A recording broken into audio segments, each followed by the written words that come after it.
Good people. It's Wednesday, 8:30-ish. A little bit of technical difficulties, but we worked out. We smooth. We in the building. We ready to go. We ready to rock. So yeah, this is your boy Cool McCain, part of the crew Eagles Elite podcast. Y'all know what happened last week. So since you know what happened last week, y'all know what's coming this week. We breaking down a draft. We basically taking everything draft related and we giving it to the people. You know what I'm saying? So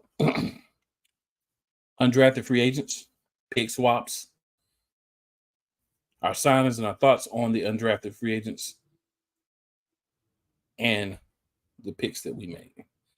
So, hey, man, ain't too much more to say than that, except for fly, Eagles, fly. And, you know, we got to get back to the roots because sometimes you get so caught up in everything else, you forget the basics.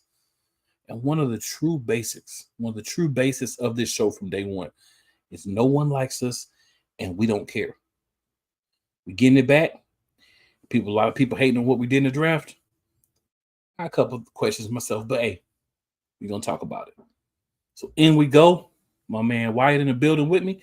What up, Wyatt? What's going on, man? What's going on, Bird Gang Nation? You know, I'm ready to talk about the draft. A lot of exciting stuff happening within the organization right now. I'm ready to get into it, man. True that. So Benny starts off by saying how we nailed the draft. So Benny, we're going to talk about that for sure. So we're going to get into that. But first, Wyatt, I know every once in a while you like to slide in a little extra news on us. So anything you want to throw out there before we get into the draft picks and all the things surrounding the draft? Yeah, I mean, one of the biggest news before the draft, I think it was like the day before or a couple hours before the draft, was the extension of AJ Brown. You know, there's been a lot of speculation, hearsay, you know, during the season and off season about, oh, there's a rift between AJ Brown and the organization. Nah, that's not the case. We locked him down for another 3 years, 96 million, 84 mil guaranteed. Dude's going to be here for quite some time. We locked down Jalen Hurts, Smitty, and we got AJ Brown. Got Saquon for a couple years. I think we still got another couple years with Dallas Goedert still. You know, they're locked down this core of this offense. Yeah, a lot of people were saying that we were going to trade him, right? Or that he didn't want to be there. All this stuff that people were saying. So if you're not happy with the player, why do you sign him to a 3-year extension? The man got on the radio and said, this is BS. This is not true. Still didn't stop anything. New England called like, hey, y'all want to make a trade for AJ Brown? And the Eagles wisely was like, nah, bro. Nah. Well, y'all cheat. We definitely not give AJ Brown. You cheating sales. So he's back in the building as he said he would be. He also said he wants to retire an Eagle. Yes, so sir. All the people, especially the Philadelphia media, because I blame y'all more than anybody else. You look stupid right now with all that hogwash. But I get it. You're not worried about the true outcome because all you wanted was clickbait. You got that. So it is what it is. Yep. I got what y'all wanted. Y'all got clickbait for a bogus story that pretty much y'all made up because you didn't have nobody in the organization saying this stuff. You even had Devontae Smith at his press conference talking about just like his big brother. Mm-hmm. And you even had Jalen Hurts show up to AJ's press conference and everything, too. Jalen was there for support, too. Why would his best friend not show up? This man playing with his best friend. Y'all forget all this stuff, and y'all just want to talk about because he's a emotional and fiery person on the sideline. There's a problem. Yeah. But you know what, man? It's not going to stop y'all. Y'all will find somebody else to be doing the same thing with it. But it's okay. Because true story, 1,000%. AJ is with the Eagles. He's got 3 more years on his contract. Devontae just signed his contract. He's got 4 more years after this year. But remember, this is his 4th year. Then the 5th year option. Then his 3-year deal kicks in. So, hey, the Eagles are doing what they need to do and locking up the correct players. Great one, Wyatt. Great one, Wyatt. I was expecting you to slide that one out there. Any other news? No, I was just going to say before, like, it just brings a sense of stability to this organization and this offense we haven't seen for quite some time. I mean, it seems like there's been just constant turnover every couple of years. It looks like we're actually going to have some stability for years to come here. But yeah, I mean, the other news I had was just not really team related, but a former player of ours now. It's it's terrible to say former player at this point. But Jason Kelce is signing a deal with ESPN to be part of like the Monday Night Football crew, which, I mean, this is fantastic. I mean, you saw how great he is on the podcast and everything. He's a knowledgeable dude, very personable. He loves talking about football. So I can't wait to see, him out there kind of repping Philly a little bit on the Monday Night Football crew. Yep. Got another comment here. Philly in the building. Philly, good evening. Great draft picks from Philly. What up, Philly? So, yeah, man. The first thing I want to do here, before we get into the picks, we're splitting them up a little bit. We're chopping them up here. First, shout out to 503 Angel Radio. But we're going to go ahead and drop a few commercials. Take a quick break here. We're going to come back, and then we're going to start talking about the draft picks themselves, what we started with, what we ended with. We're not gonna try to take you through everything that happened. We're just gonna do what we started with, how many we had, and what we ended with. All right, guys. So let's get into it.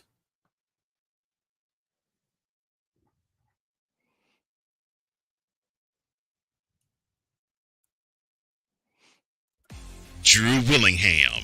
In this case, yeah, you put the blame on Kyle Shanahan for apparently not preparing the team enough for the overtime rules, supposedly. Cole Johnson. Peyton was considered the winner, and he was the darling of all darlings for Gerald. With a special appearance by Tyrone Alizé McDummy. Ain't nobody calling me. Text. Delete!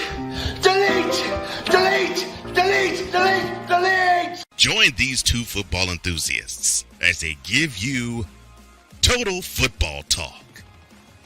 Live every Monday at 4 p.m. Eastern, 3 p.m. Central on the Sertoba Media and the Comey Media YouTube channels. Rams fans all around the world. It's a beautiful thing to be a Rams fan right now. Stafford's back. We're going to see about Cup. And running back Kerryon Williams to a return. Lend me your ears, or should I say lend Playmaker your ears, as he breaks down week by week everything in the Los Angeles Rams canon. Number 99, Aaron Donald. Can't wait for 2029 to come to know that you are going in the Hall of Fame, and it should be first ballot, no questions asked. Join the Playmaker as he breaks down everything Los Angeles Rams style in Ramily Talk on the Playmakers Blog Network YouTube channel and where you can find podcasts.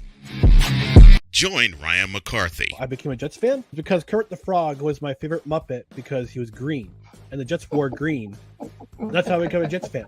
And Dustin Henry. ESPN is cashing all in on let's pay a few personalities and we'll just kind of fill in the gaps. As they walk you through all of the world of sports from their perspective. The Albany Empire, it's a literal circus. No credentials required. Where, Ryan, say the tag. Where you don't need a press pass to talk sports. Live every Tuesday at 8 p.m. Eastern, 7 p.m. Central on YouTube and where you can find podcasts.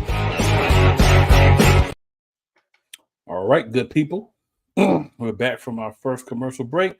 So it's time to dig into the actual picks. So what's crazy is at some point we did have 22 picks in total in the draft. Jeez. Right? So instead of going over all the details, because you can find all that stuff, what we're going to do is this. All the picks that we had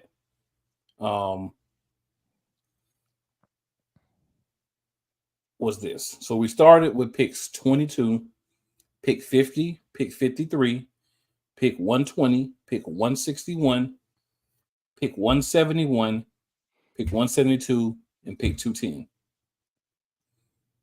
What we finished with was pick 22, pick 40, pick 94, pick 127, pick 152, pick 155, pick 172, pick 185, and pick 190. And then at some point in the draft, we also had picks 78, 86, 98, 123, 132, 164, and 201. Now, we had 8 trades involving 19 picks. We had 22 picks in our possession between the start and the end of the draft. So you might ask, why are you taking time to talk about how many picks we had? That's a good question.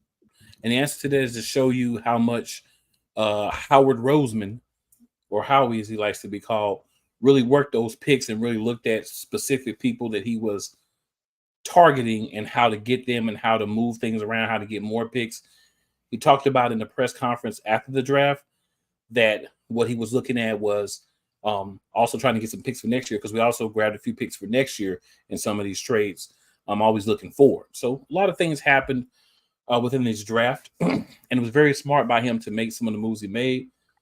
I don't have a specific issue with any particular pick, but I have one I'm just questioning why we didn't go a different way at that specific pick with a player that I would have liked for us to get, but things happened. But I think we did have overall a solid draft, for how we're in the squad. So what do you think about the draft picks and all the movement we had? Yeah, I think it was a great draft overall. Like you said, I do believe there's around just one pick in there. And it's somewhat early. I was a little questionable on. We'll touch on that a little bit though. But like myself, I watched the first round. Through the next couple of days, I was definitely checking up on it because I knew what kind of picks we had. And I was just like everybody else on Twitter getting frustrated because every time I would check, it'd be like, oh, Eagles are up to pick. 30 seconds later, we traded it back for 2 more picks or whatever. And it was like, it just kept happening over and over. I was getting frustrated. But when we were getting these picks, like you said, we were hitting. It seems like Howie was actually going out there picking the best guy available. He wasn't trying to make any sleeper picks. He did kind of reach on the one, like I mentioned, but we're going to get into that a little bit. But overall, I think it's a solid draft. Everybody's marking it up as one of the top drafts, teams in the draft this year. There are some haters, of course, for some odd reasons, which don't really need to hit on. I mean, of course, anybody that follows Twitter, Eagles Twitter, knows what I'm talking about. But yeah, I mean, I'm overall very happy with the state of the draft at this point. Fair enough. So, ladies and gentlemen, we're going to introduce somebody. Not a guest on the show. This dude is part of the show at this point. My man, King DV, what up, man? What's going on, y'all? What's going on, What's Wyatt? going on, man? What's going on, man?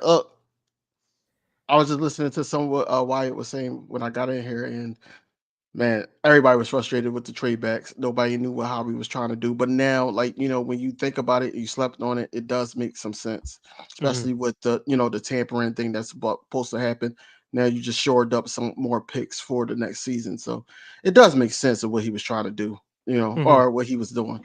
So yeah, I'm all excited for it at the end of the day. Hey, I feel it, man. I feel it. All right, we got Rod in the building. Rod Uncensored in the building. What up, Rod? Appreciate you dropping by. Tell Miss Uncensored, the Eagles fan and the fan, that we said what up. You know what I'm saying? Hopefully she watching with you. But if she is, just tell her if she want to go ahead and hop on her YouTube and hop on too, we would appreciate that as well. You know what I mean? But fellas, so yeah, we was just talking about the different draft picks. We just went through how many picks we started with, what we ended with, and all the other ones that we had in the middle. So yeah, man, just sliding through there real quick to get the people a little update on that. So hey, man, it's time to get into. Oh, go ahead, sir. No, I just wanted to know where y'all are at. Yeah, we about to hit on these draft picks here. So go through the first couple of rounds, throw a couple of commercials, come back to the rest of them. You know what I'm saying? Mellow it out. But ladies and gentlemen watching, we're going to start, of course, with the first round pick. So our first round pick 22, we took Quinyon Mitchell, the cornerback out of Toledo. So all I'm going to say about him is this is a guy that Alabama was after. But he wouldn't go to Alabama. He wanted to stay at Toledo and play with his guys. He's a guy that, from everything I've looked at, researched, read, heard about this guy, he pretty much is a complete of a corner you're going to get coming out of college. And I will say this: if the Philadelphia Eagles, with our history of drafting, people at certain positions, corner being one of them, if we're going to draft somebody at corner, I'm going to want it to be somebody who's already got their basics in place. And I feel like this is that guy. So this pick right here, I didn't expect him to be available. I know how we in the squad, the brain trust, didn't expect him to be available. But when I saw him available, I was like, yeah, we about to jump on that. So DVU, I guess, man, sort of. So what's your thoughts, bro? It was crazy looking at the draft because I already knew quarterbacks was going to go high, but then I knew that certain teams that were in those spaces, that like the Jets or so forth, they needed to protect their quarterback. They needed O lineman. So I felt like, okay, if we don't go O lineman, we're definitely going to go cornerback here. But I didn't know who we were going to go after. Now I'm like, okay, are we going to trade up? The anticipation just kept coming, and I'm like, okay, we at pick what? The Jaguars pick. I think that was 20. We had picked 20, and I'm like, all right, they're about to get Quinyon Mitchell because he's still on the board. But I'm like, maybe we should move ahead of them. Well, no, it was right before the Jaguars pick, and I thought that we was going to move ahead of them to try to snatch him, but we didn't even have to. I think they traded out of that pick, and then we ended up getting Quinyon Mitchell. Quinyon Mitchell is in a good position right now because he also wanted to study behind Darius Slay. Quinyon Mitchell was basically, if I think so, he's the best cornerback in the draft to me. A lot of people will say Terrion Arnold, but Quinyon Mitchell was the most perfect fit for Vic Fangio's scheme, and I think that he's going to get the opportunity of a lifetime. I think they're going to like him over like a Kelly Ringo, Eli Ricks. If and when we do decide what we're going to do with Trashberry.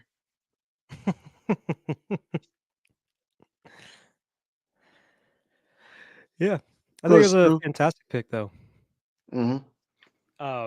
Just like much of the rest of the draft, and the reason we were. Oh, go ahead. Cool. My bad. You good? I got so in the building. It was good.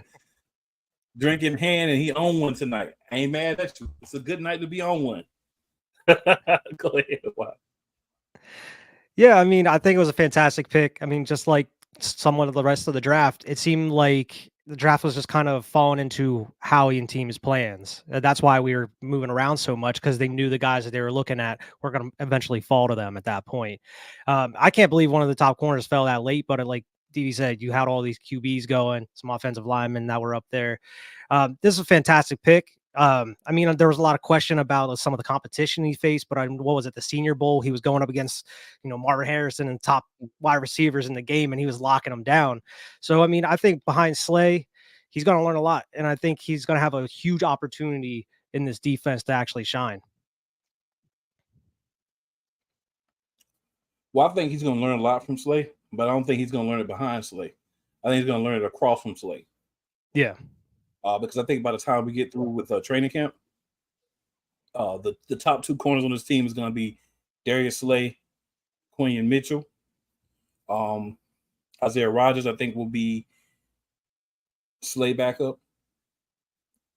I think Ringo probably will be the one on the other side. If they decide to take the next pick and maybe pay him at his secondary position. I didn't want to ruin anything. Everybody know, but a little spit in case somebody was hiding under a rock, or was on one and didn't watch the draft or ain't been watching the news. He just said that on my show. Yo. On one says trade Trashberry and no game for a collect call from Helen Keller and Stephen Hawkins translating Arabic poetry. Yo, I don't even think you can get that much out of those dudes. He said that on my show. Maybe funny. 2 smokes. He added some maybe stuff. Maybe half a pack of Newports and a waffle. That's about the most we might be able to get. And a waffle, you said. Old man Mob in the building as well. What up, old man Mob? Appreciate you tuning in, bro. Yeah, it's crazy, man. It's mad crazy. But also, it's gonna be a shakeup. I'm gonna say it's gonna be a shakeup. So we'll hit the second pick. So the second pick, round 2, pick 40, we picked Cooper DeJean, also a cornerback from the University of Iowa. So DV will go to you first on this one. Your thoughts on the Cooper DeJean pick in round 2? The reaction was probably like majority of Eagles fans. Or it was like basically why? Why get him if you already got Quinyon Mitchell? It's a need at linebacker that we need. I'm thinking we're moving up to get Edgerrin Cooper. That was the goal. I thought it was going to be Edgerrin Cooper.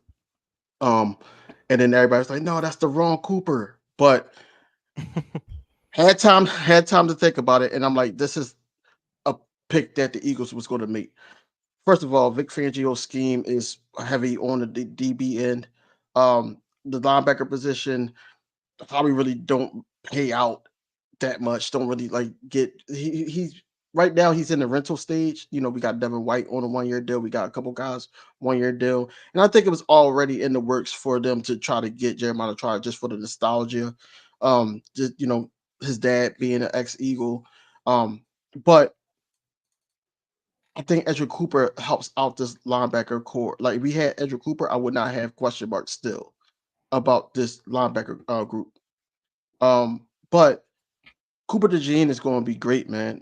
I don't really like him on the outside. That's just my opinion. I don't like him on the outside. I like him in the slot, and I also like him at safety. He can do a little bit of return, but on the outside, I don't think that should be his position. I know in the slot we got Tyler Hall, who might not really make the team at this point because you're going to have to, these 2 cornerbacks or the 2 DBs that we got. You got to make room for them somewhere for them to play. Then you also got Isaiah Rodgers. I don't think he's going to make the Tyler Hall going to make the roster. Avonte Maddox, he probably going to be fighting too unless they try to keep him just for some veteran presence. But overall, I think Cooper DeJean is going to fit well. I think this was I thought it was a Vic Fangio pick, but the more and more I talk, and I was just on another show, my co-host was basically saying that it was a Jeff Lurie pick because Jeff Lurie wanted this guy. He wanted Cooper DeJean. So I'm happy he's here, man. Now he's Cooper DeJean, and look, we can move forward with who we got.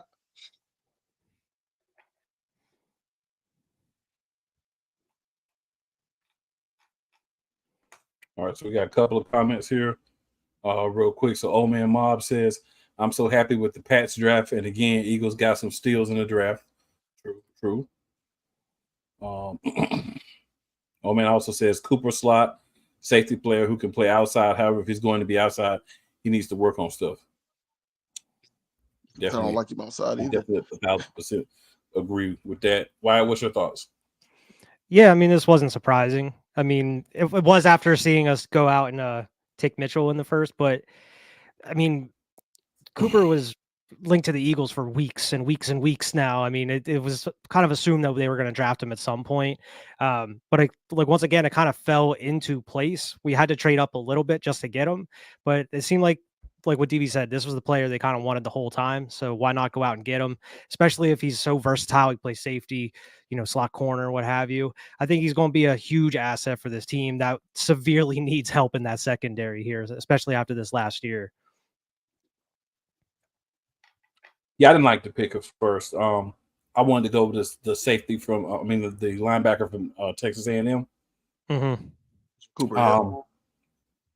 I didn't have a problem with getting DeJean, but I just felt like it would have been so much better for us to get that linebacker that we can groom, because a lot of the guys that we signed in linebacker are 1-year players. Mm-hmm. So it's like, why not get one of the better talented linebackers that did slip when you have the opportunity? And maybe you don't get this particular corner, but you go out and you grab another corner a little later in the draft. But this is the way we chose to play it. So I said my piece. I wasn't as happy about it. I had a chance to think about it. And like DB said, the other thing was we about to go get this cat, and he's really not prepared to play outside cornerback in the NFL. When we just got a guy who is prepared to do that.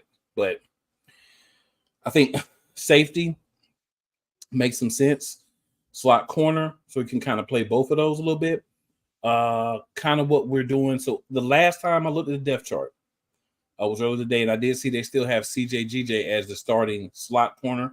I don't know why they didn't have that, but that's what they have. But I think either way, whether he's starting at the slot, whether he's starting at safety, whether he's in that rotation, I think he can be a good value add to the depth and possibly a starter. The way we've had injuries at the safety position, it makes sense to have 4 to 5 guys that can play that position, that can have starter level talent, and not 1 or 2 guys and then a bunch of garbage behind them. So I'm liking when I think about the move, when I step back from it, from the fandom and a specific player I wanted, and just say, all right, what's best for the team? Because there's going to be another draft. We can get linebackers next year. We can find some guy that gets thrown off somebody's team and bring him in, and hopefully he can cover. Because it's going to be more important for us, I think, to have cover linebackers if we're bringing anybody else in, or guys that can do both, and not just guys that play on the edge. So we're gonna have a lot of. I think for the linebacker position, I think that to cover it up, I think that we're gonna have a lot of drop safeties in the scheme that's going to cover that up. I agree. I think we're gonna have to end up playing 3 linebackers and a safety. Have that safety be like the drop back type player. I agree.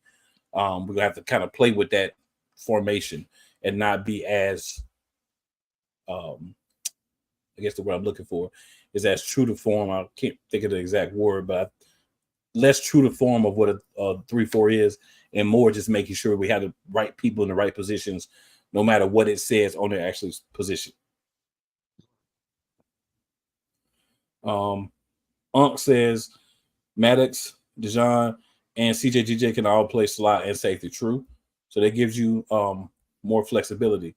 And then Maddox's biggest thing has always been his size. I mean, he's a good player for what he is, but size. And then, of course, we know with Maddox, my man's giving us 8 to 10 games max. You know what I'm saying? If you coming out here expecting 16, 18 games out of Maddox, you wild and you haven't been watching the team. We I think Maddox gets benched. I think Maddox gets benched. Oh, that'd be the smart move. Yeah, that'd be the smart move. Yeah, bring him in when you need him, and bring him in if somebody else get hurt. Because CJGJ, he been hurt a little bit too. So you got 2 cats that kind of get hurt. So you bring in a guy like Cooper DeJean, he should be the guy that can be there. You know what I'm saying? Most weeks. So our whole secondary's been hurt. More makes sense. Yeah, our whole secondary's been hurt. That's probably why we was at the bottom. Like, besides the awful play call in the scheme, but in tackle, in tackle, but tackling. But at the same time, I just think that because Reed Blankenship had injuries on him too. He's playing through injuries. Like I said, that's why I said safety is a big hit. Then we got back up. Who's that? Sidney Brown. Sidney Brown is coming off of ACL, so it's like it's fit perfect for the Jing. It's fit real perfect because he could go anywhere and he could just plug and play. Yeah, and they want to try to test him. And they got. Yeah. You can't have enough of those guys, man. So completely agree with you, man. You can't have enough of those guys. We did need to get more depth. He was a player that shouldn't have probably been there at that position, but he was. So you take him and you rock with it. So, I mean, even though I wanted somebody else, this doesn't make sense. We trying to win. Do what you got to do to win. All right. So then the third round, did get the linebacker, Jalix Hunt from Houston Baptist. So heard a lot of things about him, but I actually, one of his coaches at Houston Baptist, I went to high school with. I haven't reached out to him yet to get any details inside, but he did make a post about him and say, hey, Philadelphia Eagles, y'all gonna be really happy with this guy. He works hard. He high motor, high character kid, never had any trouble, always came in and did what was asked of him. Developed through his whole time. He has a lot of potential. But this is another important piece that I heard, and I was like, okay, he's a former safety. He'll need to develop to be a productive edge rusher, former safety. So a guy that's a hybrid between a safety and a linebacker, being on the Philadelphia Eagles, going to the 3-4, oh, this pick makes a lot of sense. So when I looked at it, I'm like, okay. So I know there's other guys. We all want to know other people's. I Philadelphia Eagles Twitter, Facebook, Instagram. You saw some things said about this kid, but I'll say this: that history as a safety means he can cover. So if he can cover and he can tackle, he may not need to be a stereotypical edge. If he could play that outside linebacker with those safety skills and developing with the linebacker skills, ladies and gentlemen, we might have got ourselves another diamond in the rough. Wyatt, I'm gonna slide to you this time first. What's your thoughts?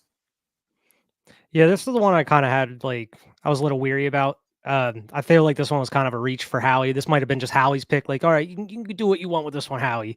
Because this definitely seemed like more of a project type pick. That I don't know if he's going to be necessarily starting or in the rotation, but they're going to be a guy they're going to hold on for a while, see exactly where he fits within their scheme, what he's good at, his strengths and weaknesses during practice and OTAs.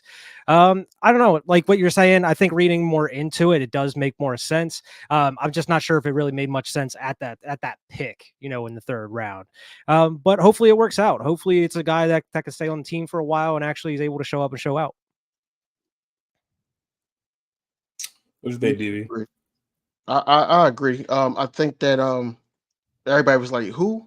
And then everybody start, Googling and trying to see what this kid is about. Yeah, he did convert. He's converted from safety to DE, but I do understand the pick about, drop coverage, because that's going to be the guy to do it. He's going to be one of the guys to do it, I should say. They're going to ask other edge rushers to drop back. Of course, this is the reason why we don't have Hassan Reddick to this day. One of the reasons, I should say. Mm-hmm. But overall, I wouldn't have picked him here. Like Wyatt said, I would have probably waited. You could have got somebody else here. You could have really got somebody else here. But we just got to see what he grows into. You got OTAs, you got training camp, and you also got just preseason to see if he's still there, just to see what he has at the end of the day. Because if not, then it was just a waste of a third pick. Second pick. No, it was third pick. It was third pick. Yeah, trust me, guys. They didn't draft me third round out to play. He won't start. I don't think he'll start, but I think he will make his way into the rotation. Yeah. I've watched some of the film on this kid. This kid can play. I mean, honestly, I didn't know he was until he got drafted, and then I said that name sounds familiar to me for some reason. So then I went and looked it up, and I'm like, oh, okay. I think this kid. They didn't draft him in the third round for that. I'm just going to say it like that. Yeah, Fangio did like him too. So Ump says this is a Fangio pick. He sees him like a Simmons from Arizona, but from the edge linebacker position.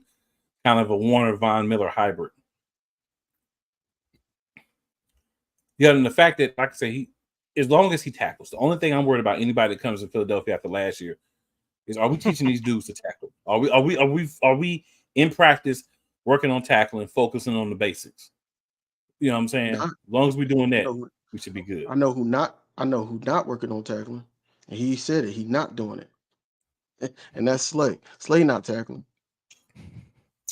I remember that, and that's another reason why 2 cornerbacks were drafted. You got dudes up here talking about I'm trying to make sure I'm good when I finish to spend time and watch my kid grow up and enjoy my kids. Okay. Retire then. If you don't want to hit, retire. Like, I love Slay. Slay one of my favorite Eagles. If you don't want to go out there and do what you paid to do, retire.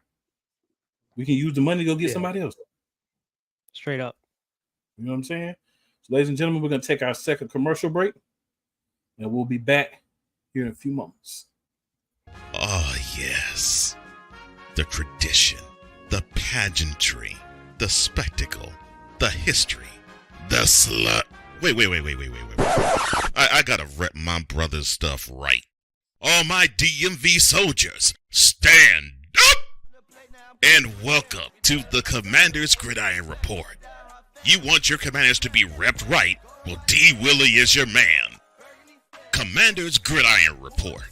Every Tuesday at 11:05 a.m. Eastern, 10:05 a.m. Central on the Sotoba Media YouTube channel.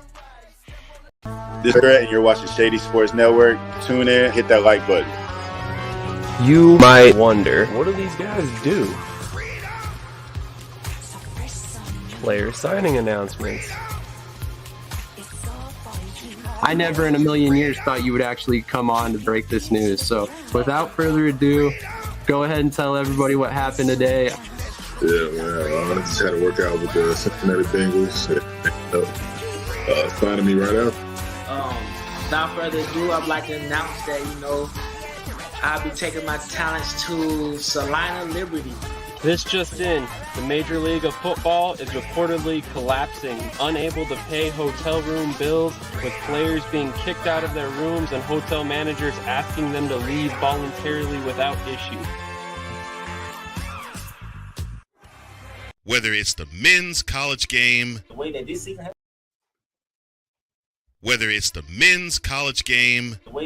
has been going, anything is possible. the women's college game, And how passionate Angel Reese was at that press conference, they got their mojo now. the WNBA, AJ Williams stood 1-2, followed by Brittany Griner, Aaliyah Boston, Jackie Young, or the NBA. The Lakers had a 0.8 chance of winning. And then what happened in the fourth quarter? LeBron James by himself outdid the Clippers. You will get any and all of the information right at your fingertips or your earlobes. Join the Playmaker as he breaks down all things basketball in Shooting Lights Out on the Playmakers blog, network, YouTube channel, and where you can find podcasts. Cool McCain. You thought you wanted Gunther against Chad Gable, but you didn't. And I'm going to tell you why. Chad Gable would take everything that Gunther's done and bury it. The Playmaker. It was on site. AJ Styles walked out there seeing LA like, oh, okay, then LA Knight hopped out the car, let's go. Break down everything in TNA, AEW, and all of the WWE programming. Join these two kings, monarchs of wrestling, live every Monday at 6:30 p.m. Eastern, 5:30 p.m. Central on the Play Caller Sports Talk YouTube channel.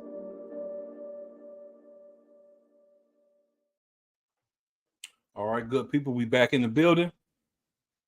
Couple of comments here. Good stu. And then we'll hop back into our draft review. So Unc says, hey, I will slay on this one. I want to remember my kids growing up and all the important things that matter. He's not trying to be a vegetable brain when he get old. Avoid CT at all costs. Hey, I feel you. But like I said, Unc, the only way to avoid it is retire.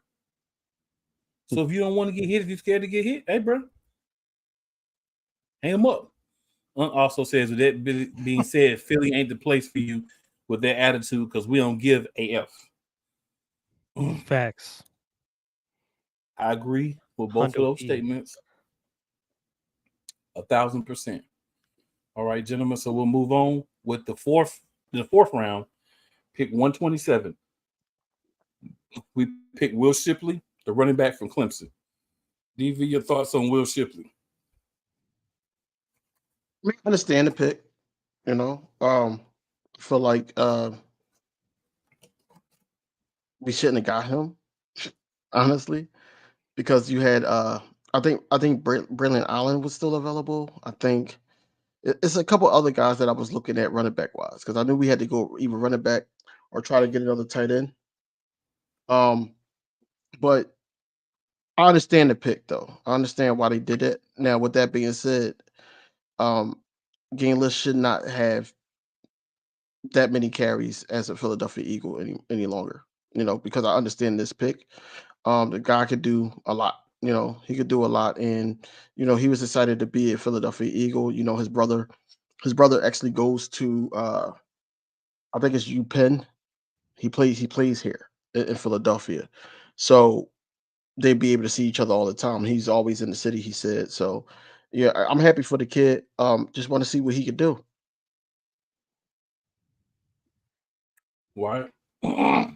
Yeah, I mean, I'm excited. Like DV said, I was expecting us to get a running back at some point in this draft.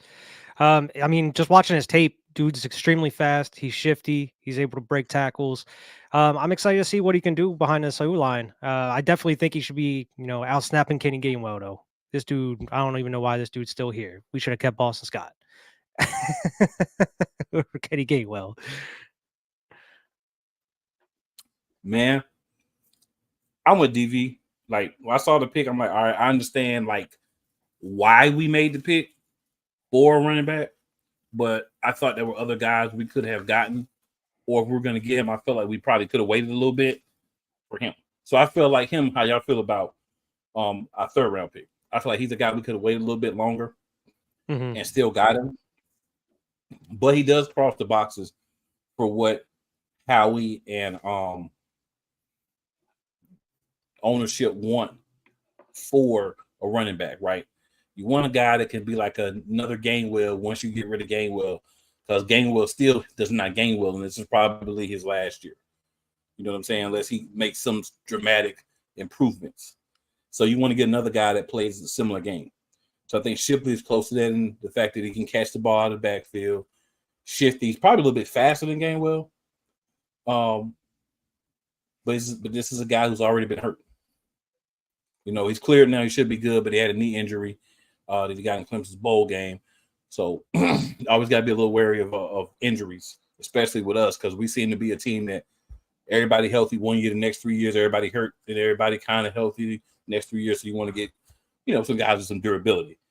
I think he could be another guy that can play well with Saquon Barkley, who is another guy that we have to be worried about with injuries. So once we get the depth charts and stuff nailed down and we start talking about that, there's a lot of guys, real talk, that we got to look at on this roster and be like, is they going to make it this year? And if they don't, who's going to take their place? And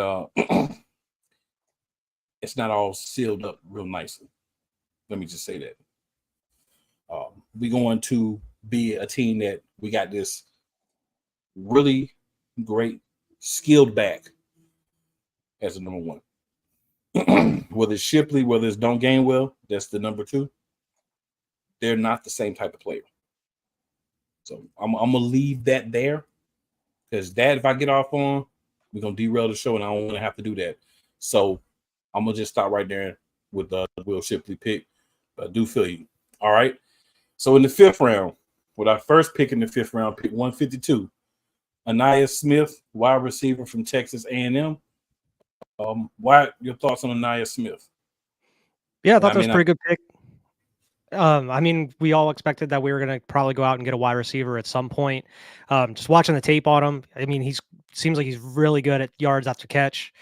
He can return kicks as well. Maybe put him back at returner at some points. I mean, it seems like he's definitely going to fit the mold of that slot receiver for us. I think he's going to complement AJ and Devontae really well, especially with the scheme. We obviously haven't seen it yet, but with what Kellen Moore is trying to do, I think he's going to fit this scheme perfectly. And as long as they're scheming guys open, there's going to be so many different ways you can take with this offense with this guy in there. They're saying that his pro comparison is Tank Dell. We'll see if he's that. But what I will say is I like this pick as well. We needed the speed. He's a gadget guy. He can play on special teams as well. So we're starting to get some of these guys that can't catch that was on the team last year because they play special teams. Some of those guys can be gone. Right? Because if you get 3-4 catches in the season, we throw on you balls, you can't locate the ball, you can't catch the ball, but you get in time because play special teams. We need to bring in better. This is better. So those particular people, now I'm calling names of those particular people who only there because they can catch special teams punts, but they can't do nothing when you throw them the ball. They can be gone now. Yeah. So there. DV, what you got for us, bro? So yeah, I watched some tape on him because I was trying to understand why they went that route. because I'm like still at linebacker. You know, trying to get a linebacker here. You're trying to get 3 or 4, right? No, I'm just trying to get to one. I'm just trying to get the one at this point. We already lost Ezra Cooper at this point, so now I'm in the draft. Like, hey, we need a linebacker. We need a linebacker. We took wide receiver. What? But as I looked at the kid, I'm like, yo, he got some upside to him. His only downfall is he's not the best route runner. He's good going across the middle. He's good yards after catch, like you said. But it's just the route running has to, get sharper. And it's just, just routine. And what he's capable of doing. I feel like that he could easily, possibly be wide receiver 3, probably the depth chart number 2, because I don't think Devontae Parker is going to be on the Eagles roster. I just think that was a pick for Howie, because he always wanted him.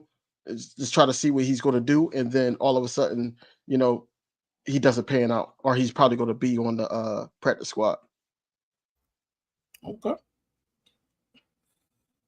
I'm not mad at it at all. Not mad at all. All right, so next, with our second 5th round pick, this is the one. If we didn't do this, I don't know how we might not ever have been able to get to the cookout if we didn't do this.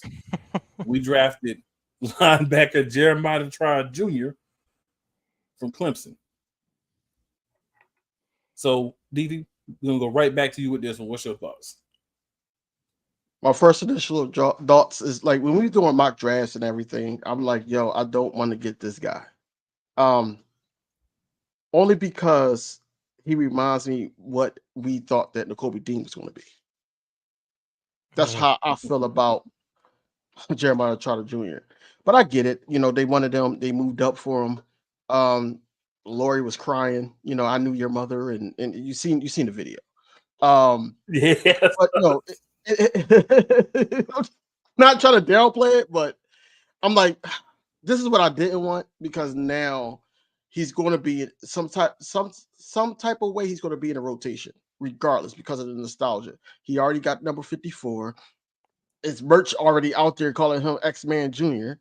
It's crazy right now in Philly. So I feel like, it had to be done. We needed a linebacker. Wasn't the linebacker I was looking for, but we needed a linebacker. I think Colson was I don't think he was still there. I think that he went the round before. But I'm just trying to see what this kid going to do. I'm trying to be optimistic about the kid. But look, I'm not really like too fond of the pick, but I know why it had to happen. Also for the city of Philadelphia, just say hypothetically speaking, knock on wood, it doesn't happen, but Nakobe Dean has to be out a couple plays, or somebody's sick and can't go. Then this kid is going to get his chance, and I just don't want the emotions to get the best of him, where he's missing assignments, and he's out of place and everything, and then he looks like Nicholas Morrow, just stuck on the island. Like you don't want that. So, but look, I'm happy for the kid, man. Is hopefully he could be half of what his dad was for us, and we'd be good. I just want this kid to come out there and play, man. Like you said, I'm not worried about you got on the team because of your dad, right? They knew you since you were a kid. The first time you met our owner was when Lurie was when you were like 3-4 years old. So he's known you your whole life, right? They were struggling trying to get back up to get you. I get it. Like you said, the nostalgic factor. I would rather have him than Jalen Reagor as a guy that, like a second generation Eagles player. I think that for him, it's just a matter of going in, learning with Nakobe Dean, doing your job, not letting the other stuff bother you, which hopefully your dad has been teaching you since you were young, whether you went to the Eagles or somewhere else. You got the benefit of having someone that's done it. You got that gene, you got some of those genes in you. So it's just a matter of activating. I'm gonna go a different level here with y'all. It's about activating your positivity and making sure you're maintaining growth to get to the goals that you want to have. I'm going a whole different direction with this kid, just because I think that's the only issue. I do agree with DV saying about the fact that there's extra pressure because who you come in and just manifest your destiny, brother. Get out here, play the game. Don't worry about nothing outside of the locker room. Don't worry about it. Your dad was there when the game started. You want to think about that when you walk into the facility, when you warming up, cool. But when that game starts, whether you watching, whether you in the rotation, whether you got your jumpsuit on because you on the practice squad at first, focus on what you want and go get it, man. I'm happy for him, but we making these picks. I need guys that's gonna make the team and make a difference. So hopefully he's gonna be one of them. What you got, Wyatt? Yeah, I mean, hopefully he can come out here and make a difference. Maybe this is the reason we didn't get another linebacker at all through the draft, is because Howie was planning on getting Jeremiah Carter Jr. at some That's a point. linebacker too. Yeah, true. But I mean, like an Edrin Cooper or one of these other top linebackers out there. But yeah, I mean, like what both of you were saying, I feel like just picking him and bringing him to a team where his dad was, it's kind of already setting him up for unreal expectations at this point. Like, just like you were saying, cool, let the kid play and then we'll see what happens from there. But I feel like a lot of people are just going to come out the gate instantly if he just doesn't look good on like one series or something. And it's just like, I don't know, it may diminish confidence a little bit and just the confidence within the fan base. Where it's like, maybe if it wasn't connected by somebody within the organization already, like people can kind of look at it a little bit more realistically. But I'm hoping it pans out, man. It's just, you can't expect him to be his father at that point. You have to let him be his own person. And hopefully he can just come out here and, contribute to this defense at some point in the rotation throughout the season. And like you're saying, grow and learn from everybody else in the room. All right, so Unc says he's actually the perfect linebacker for Fangio's scheme. Highest rated coverage linebacker in the nation since 2022. LBs have to be able to cover in this scheme. I wanted Cooper, but I get the logic. I mean, okay. Yeah.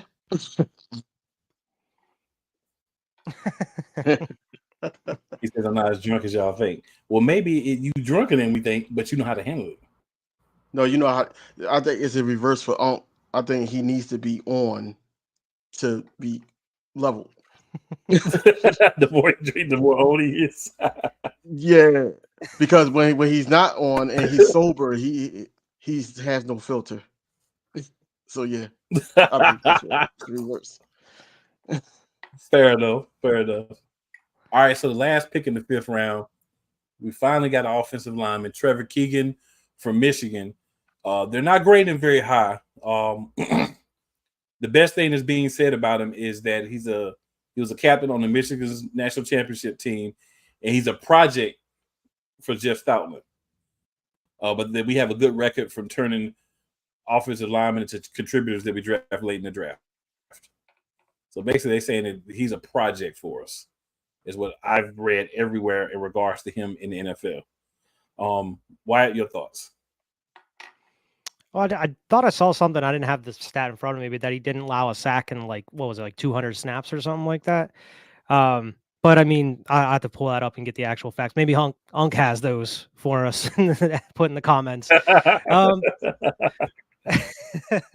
But I mean, he's going to Stoutland University. He's I assume that he's not going to be starting or anything. We got a Steen in there, got a couple other guys we brought in. So I mean, I'm assuming that he's going to be, in Stoutland University. He's going to have maybe a couple years to kind of grow with the team and then kind of go from there. If he needs to be that next man up, learn on the fly. But I don't think it's going to be a guy we have to worry about seeing here for a little while. I feel it. DV, what you got for us, bro? So I just had this conversation. So it's 3 guys in that right guard position. You got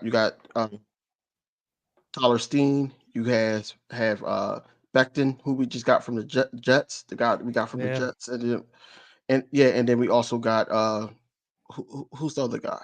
You just said his name.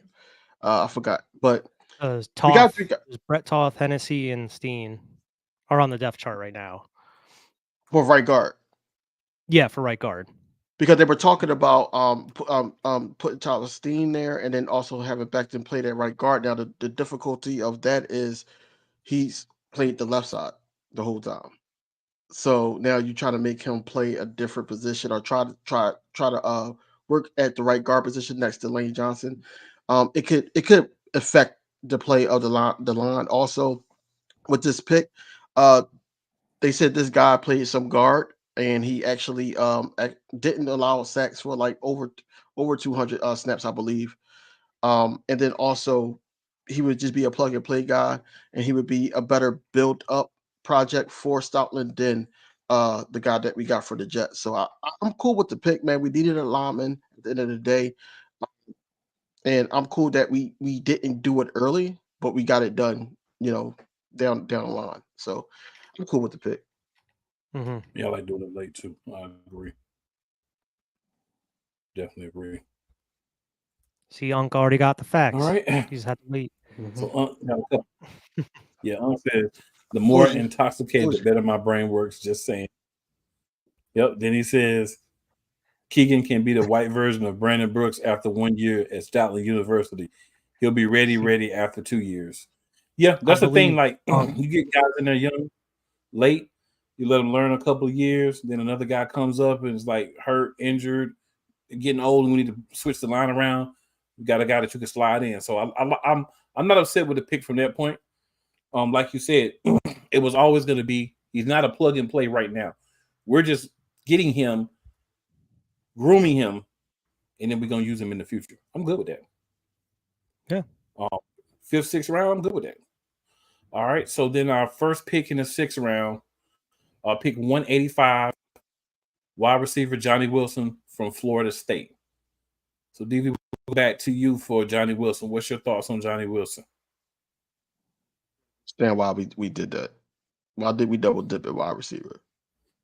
I just didn't understand the pick, man. Like, I didn't really know anything about the guy, honestly, but I just don't understand the pick. At the end of the day, he's going to be competing, but I don't think he's going to see the field ever. Not even on special teams. Well, I'll tell you why we picked him. I'll tell you why we picked him, DV. He's 6'6", 230 run, and runs a 4.52 in the 40. That's why we picked him. Okay. He's raw. But that's why we picked him. We looked at this. They looked at this and said, oh, size, height, and he ran a good 40.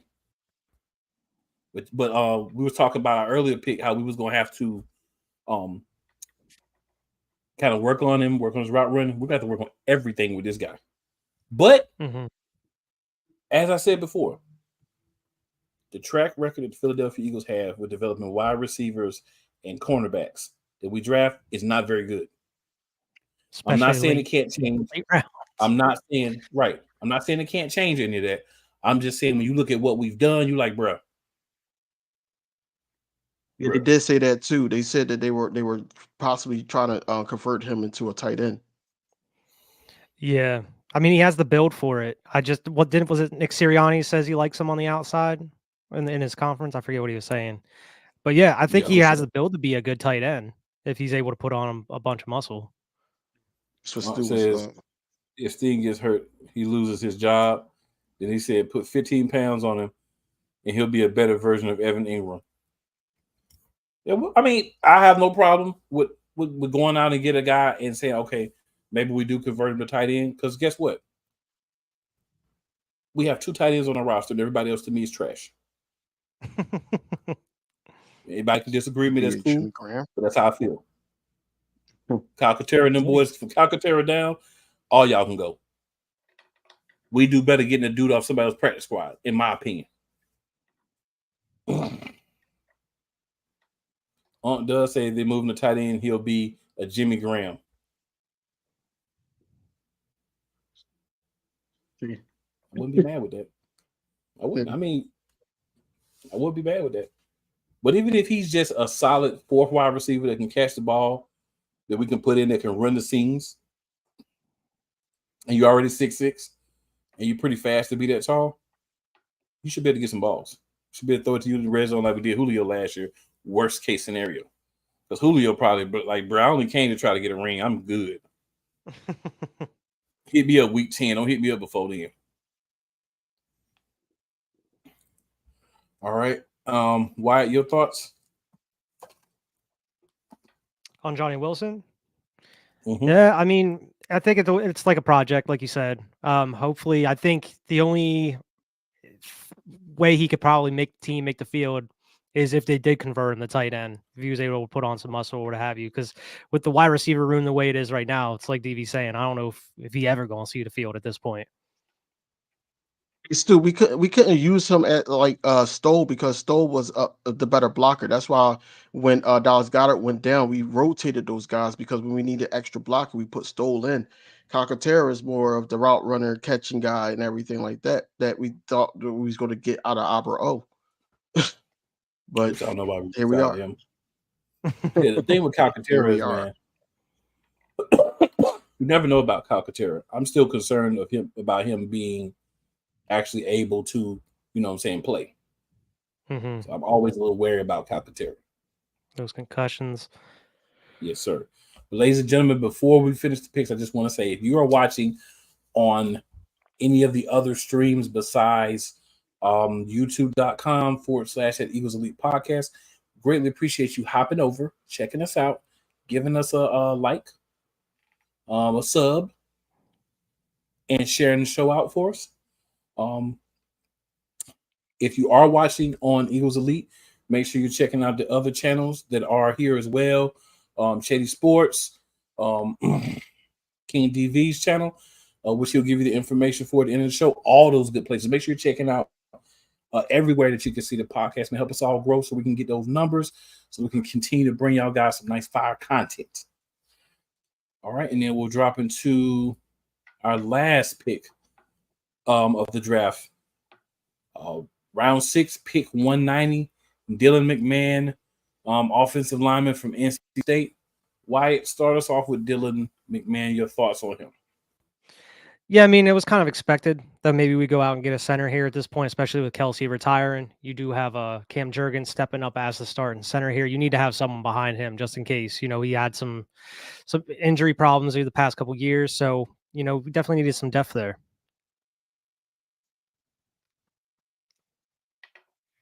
Yep.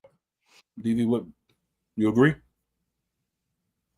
We did need depth there, but I wouldn't say like he's possibly behind Cam Jurgens. I think that if anything, I think it would be Matt Hennessy because he did play some center. But I understand the pick. I really I do. I understand the pick though. It was a good last pick for us, even though we traded 9 times in the draft. But it was a good last pick for us at the end of the day, man. We did need to clean up and shore up some of the depth on the offensive line. So I'm not mad about it. Right, and this is another one of those you can stash and would be okay with players. Like I said, we started in 5th and 6th round. If those dudes are just stashable, you work on them and get them where you want, I'm good because it's late round picks. Aunt says on plays where Stoll went out on routes, it should have been Calcaterra. Well, see, the problem with that, Unc, is if every time Calcaterra is in the game, you're throwing the ball, then they know what defenses to play against it. If every time that Stoll's in the game, you're running the ball, then you know how to defend that more easily. So you got to be able to mix it up. So that's why you need guys, to me, with versatility. You don't have to be the best blocker, but you got to want to get after and block. I think Calcaterra at this point is just like scared almost. You know what I'm saying? Like, yeah, I ain't trying to get no hits that I ain't got to get. I already had to quit football one time from concussions. And I'm not mad at him for that. It's just not what I think we need on the guy that's going to be our third tight end. So maybe not trash. Maybe trash is not the right way. Maybe more, he's not good for us. I'll still say trash though, dude. Just this once. Appreciate that, with the follow. All right, so guys, we're gonna run through the undrafted free agents. A couple more commercials first, and then we're gonna run through the undrafted free agents. Everything Boston. I love you morons. New Kids on the Block, New Edition, dear whatever the law firm is. Sincerely, the U.S. Supreme Court. Ben Affleck, Matt Damon. Go yourself again, Jason Whitlock.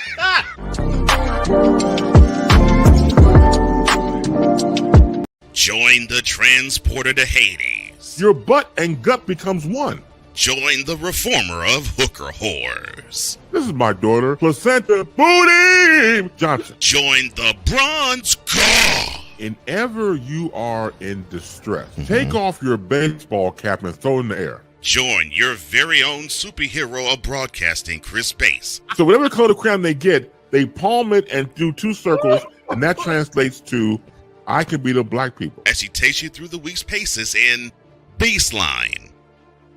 Live every Saturday at 8 a.m. Eastern, 7 a.m. Central, Pacific time zone people, just stay asleep when this is on live and just catch the recording. Oh, I'm sorry.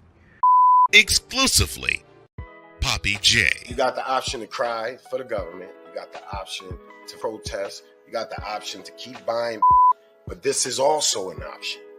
Wise El Jefe. We're the first tech geeks. We're the first gamers. We're the first everything. Everything. Like Gen X's, we are the ones. BS3 Network proudly presents the crew from the New York boroughs who never wants that smoke. Nah, they want that fire. Poppy J and Wise El Jefe. Fridays at 9 p.m. Eastern, 8 p.m. Central. Check your local listings for your viewing and listening pleasure. All right, good people. We have returned. We got a comment here. Unc says 3 tight end sets would be perfect. That's why I like the Kellen Moore pickup. We need a better third tight end. Just my thoughts. I like Azuma. I like Azuma. I like Dallas Goddard. I feel like we got some work to do on the back end. But we can try it. Just don't put Albert O in there. If you put Albert O in there, bro, I'm turning my TV off. I don't think we've seen enough. I don't think we've seen enough out of Albert O. I remember one game he got in for one play, made one catch, and then slapped hands, and we didn't see him for the rest of the game. I remember he played a couple of times, and I wasn't impressed with what I saw from extended play from him. But to your point, that was at the point where everybody was done already in the season anyway. So, yeah, we'll see. I'll give you that. We'll see. Still don't trust him until he showed me better. All right, guys. Let me get my other banner up here. I made banners for the night. We're going to talk about our undrafted free agent signings. So if you slide in, you know what's happening. All right. Let's see. So free agents. First free agent we are going to talk about. We signed reportedly Gabe Hall, defensive tackle. He's 6'6", 291 pounds from Baylor. He's a big man. Stand out in the Senior Bowl, which is good because you're playing at least against your peers. Long and athletic. He's got a nice club swim move here as well. Little lean, so you might want to try to see if we can get some more pounds on him. But I mean, as a project, I ain't mad at it. What you think? I mean, I think it's good. A good pickup. I think that he could possibly get some reps over Marlon T. I like to say his last name because I can't pronounce it, but he could possibly be one of those ones that get the snap. So it's a good pickup. I heard a lot about him, but just got to see a little bit more. Hopefully, he makes the roster. Why? Any thoughts? Yeah, not too much. I don't really know too much about the unsigned draftees here. I mean, DT, you definitely need some more depth there. So I mean, it's a great project to have. I don't really know too much about the kid, but you can't have too much. Never have too much help at DT. All right, then we went for another guard, Gottileb Ayedze. I may have butchered that, but he's 6'4", 308 pounds. He's from Maryland. He played left tackle for 4 years at Frostburg State. Then he transferred to Maryland. Played mostly right tackle there. 33-inch arms. Probably will definitely be a guard in the NFL. He's undersized, but we like a couple of undersized guys that can kind of get out and get in front of our running backs and do that. Another project probably. Any thoughts on that, DB? I mean, it is a project. Do he play? He plays right guard, or he's just a guard in general. Like he played. So he played right guard. Well, he played tackle in college, but he's projected to be a guard in the NFL because of his size and his arm length and everything. Yeah, it's going to be one of those projects because Lane Johnson also has a say so on the offensive line, and he did not at first he did not like the idea of playing next to Cam Jurgens. He wanted a taller right guard next to him, so I don't see him actually even getting any reps there. But it's going to be a project. Hopefully he pans out. Just gotta see. Yeah, Steen should be getting those reps at guard this year. But you got to have backups, right? Got to have backups. And like you said, stashable player. Why I know you may not have had a lot of info. Any thoughts? Are you good? No, man, I'm good. I mean, it's just another recruit for the Stoutland U over there to see who can possibly lend some help and depth over the next year or so. Yes, sir. Now, y'all know we want to go through a draft and undrafted free agency and not sign somebody from Georgia. You know what I'm saying? We won't let that happen. So we got Kendall Milton, the running back. He's 6'2", 225. One cut and go, sledgehammer. Runs through contact, falls forward. He's not the fastest. Right? Not the fastest. Got a big rushing bump in 2023. Last 2 years, 2022, 7.0 yards per carry. 2023, 6.5 yards per carry. And this is in the SEC. So we're not talking about he was playing in Conference USA or the SWAC or nothing. Like, he was literally in the SEC. We got guys at running back, but they're not this. We complain all the time about a bowling ball with feet. This is him. This is the type of player. Now, whether he can make the squad and make the impact is one thing, but it's the type of player that we need, and the other three guards really aren't that. So I don't see why he would at least be the fourth running back, in my opinion. But we'll see how things swing. DB, any thoughts? It keeps sounding like I'm saying B. DV, any thoughts? Not gonna make the team. I'm gonna just be honest with you. He's not gonna make the team. Here's why: because I don't think he fits. They're gonna try it, but I don't think he fits the scheme. That's the only reason. Like, I'm not saying that he's not a good player. I just don't think he's going to make the team at all. I would like for him to make the team because that 1-2 punch, we still in remembrance of, Ajayi and Blunt. You know what I'm saying? And we're not gonna. Yeah, I don't think we're gonna ever won the see Super that. Bowl. Right. I don't think we ever going to see that. I think they, it's the, hey, if he can catch out the backfield and do all those things, that's our guy. Even if he's 5'10", that's our guy, right? But this guy, they're gonna try. They're gonna try it out, and I don't see him making a team. I really don't.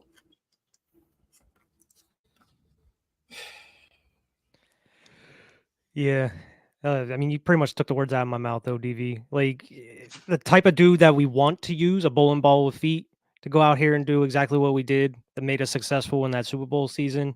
It's what everybody expects us to do, what we should be doing. That's the exact reason why they're not going to go out and do it, is because that doesn't fit their mold for what the running back they want to do. Which is, I mean, you can have kind of both. You could have a guy that can catch out of the backfield, but you can also have another player that's a bowling ball with feet to go out and do exactly what you need to do, fall forward, get that extra yard. That way you don't have to do maybe the brotherly shove every single time you need one more yard. You can have that bowling ball with feet go out and get you that extra yard or get you that touchdown instead of having your QB at risk. You know who we said that last year too, and we never seen the guy play 5 snaps. Yeah. He looked good when he played. They just would not put him out there. So, says Gabe, Hall, and Milton, the running back from Georgia, can make the 53-man roster. 53-man Milton roster. will make no game expendable. Gabe Hall can be a force in the defensive interior. Ayedze can be a swing guard tackle sleeper. I think they can. Yeah. But unfortunately, I gotta agree with DV and Wyatt. They are looking for certain type of players, and he's probably not gonna be that guy. And it's a shame. It's the one thing that we haven't done well that we really need to do. It's a shame. All right, we got another tackle here, offensive tackle from Howard. My man is 6'8", 353. His name is Anim Dankwah. He is a mammoth man. That I know. Rare size and just mass. I think if what he did in college and what I was able to research rolls over to the NFL, my bad, y'all. I'm watching this game, and just in case y'all were wondering, Boston went ahead and took care of business. Miami is done. But he's just a big man. He's gonna have to play tackle because he doesn't have the quickness for guard. So that's why he is pretty much just a tackle. Another guy that may need some development, but if we can develop him, think Jordan Mailata type guy. That could be crazy. Any thoughts, DV? So he could possibly be a depth piece. You know, we shall see. But I don't really have too much of a thoughts on him. Yeah, I think it's going to be more. We'll see where he had in a couple of years or anything else. Why anything to add on him? Nah, man, I'm good. All right, y'all. We finally got somebody that's a tight end. You know what I'm saying? Up on the scene. McCallan Castles from Tennessee. 6'4", 244 pounds. Yeah. Sound like he's a character from G.I. Joe.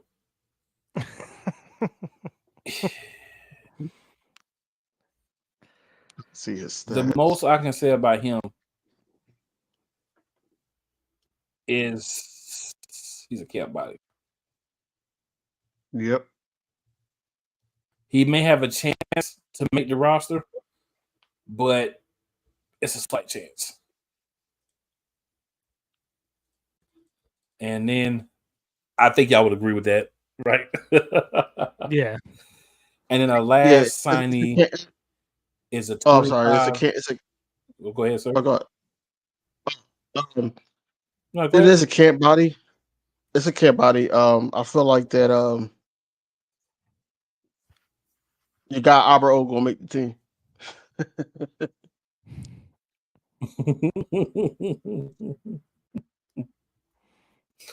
All right, and then we got Andre Sam, safety from LSU.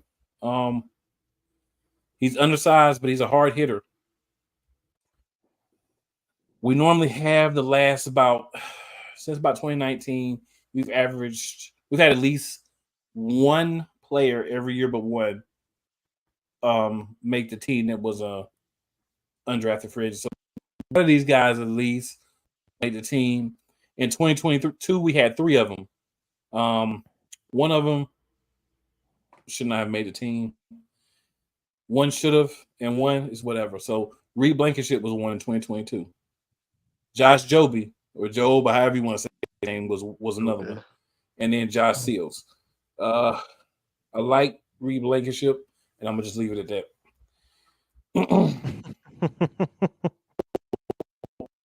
Ladies and gentlemen, that's the undrafted free agents, as well as our draft picks. We went through everybody that we got. We will start with King DV. DV, let everybody know where they can find you and any last thoughts that you have. You can find me anywhere. Just by searching King DV Sports, Facebook, X or Twitter, TikTok, Instagram. I'm everywhere. King DV Sports. And yeah, I always got shows going on. I always got my recordings going on, and I also got a show we're about to do right before before training camp. Before training camp. So you stay tuned for that, man. As always, fly Eagles fly. Thanks for having me on. Oh, no doubt, bro. You Absolutely, like fan man.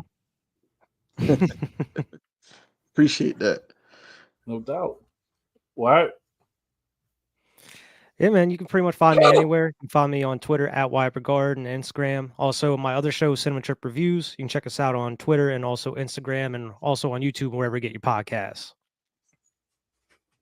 You can find me about anywhere, but where I want you to find me at is right here, Eagles Elite Podcast on YouTube. Also at Real Play Callers. That's where you can find a Monarchs of Wrestling show on Mondays at 6:30, as well as Play Callers Sports Talk Live Fridays at 7:30. Of course, both of those times are Eastern. We're getting back into the football season, so understand NFC Beast will be coming back, season 3. So be ready for that. We may do a post-draft special, like not this weekend, but next weekend. We'll work on that and see what things going. But hey, you can follow me on formerly Twitter X at Cool McCain, YouTube Cool McCain, IG at Cool_McCain. We had a problem with the other page. I had to throw the underscore and create a new one. It's all good though.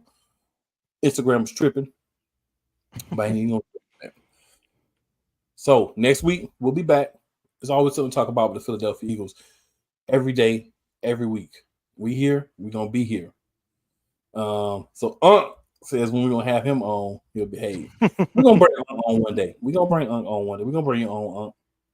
Make sure you hit me up on Facebook. We're gonna bring you on, Unc. I think that would be a entertaining time. Mm-hmm. For sure. You know what I'm saying? And don't forget our season recap. We're working on something else that we're gonna not quite announce it yet, but probably let you know by next week, just to make sure everything's smoothed out for that. And of course, DV, man, anytime you want to come on, bro, you know what it is. I got to get on with you. Me and Wyatt both need to get on with you and do something too on your side.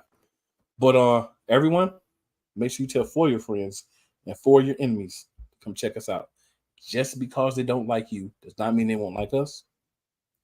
And it's never where you start. It's always where you finish. Make sure you holler at your boy. But before we go, there's one thing I was saving for the very, very end. So new show just came out this week. I want to make sure everybody get a chance to check this out, because I think this is going to be a real solid show. If I could find the clip for it, you know how stuff be acting up on your thing. Here we go. Whether it's news, the largest egg producer finds bird flu in chickens at a Texas plant, weather, devastating tornadoes rip through the heart of the United States, inspiration, a breast cancer survivor completed the journey of chemotherapy, and now begins a future one of matrimony or sports. Michael Jordan is shown on a photo with Diddy. LeBron James has a video extolling the virtues of a Diddy party. This has been yet another Beating a Dead Horse presentation. We got you covered. BS3 Network proudly presents The Morning Shift with Cole Johnson, live every weekday morning beginning April 29th at 8 a.m. Eastern, 7 a.m. Central.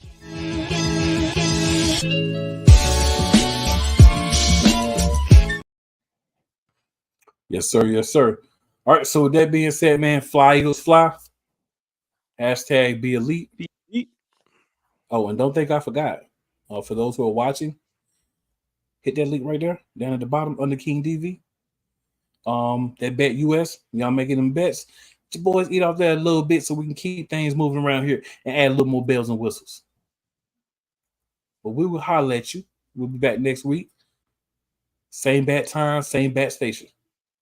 Maybe even a little bit more wilder. You never know how I'm gonna be from week to week. You know why you don't know? because I don't even know.